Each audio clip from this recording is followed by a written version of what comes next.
അപ്പൊ വാങ്ങിയ മാത്യു കുഴൽനാടനാണെങ്കിൽ കുഴലിലൂടെ അഴിമതിയെ കണ്ടെത്തുന്ന വിദഗ്ധനാണ്. അതുപോലെ ഒരാളെ വേറെ കാണാൻ കഴിയും. പക്ഷെ കുടുങ്ങിയില്ലേ, കുഴലിലൂടെയാണ് പണം വാങ്ങിയത്.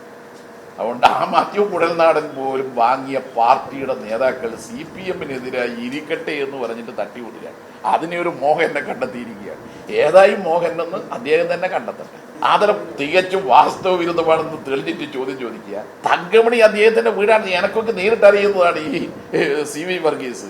അയാളൊക്കെ രാവിലെ വീട്ടിൽ നിന്ന് പുറപ്പെട്ട് കൃഷിപ്പണി അവിടെ ചെയ്ത് എന്നിട്ടാണ് പാർട്ടി ഓഫീസിലേക്ക് വരാറ് പണ്ട്. ആ CV വർഗീസിന്റെ അങ്ങനെ ഒരു അക്കൗണ്ടേ ഇല്ല. നീ പറഞ്ഞ അക്കൗണ്ട് വർഗീസ് മാറിപ്പോയിട്ടുണ്ടാവും. അത് വർഗീസ് ജോർജ് ആവാനാണ് സാധ്യത. തമാശയല്ല, വർഗീസിനെ CV വർഗീസിനെ അറിയുന്ന ഈ മണിയാശാന്റെ അതേ രീതിയിൽ രാഷ്ട്രീയ പ്രവർത്തനം പ്രകാശ ഭാഷയിലുണ്ട്. ഞങ്ങൾ ഒരുമിച്ച് പ്രവർത്തിക്കുന്ന സമയത്ത് കേട്ടാ. അപ്പൊ ആ വർഗീസിനെ പറ്റി പറയുന്നതാ സുരേന്ദ്രനുമുണ്ട്.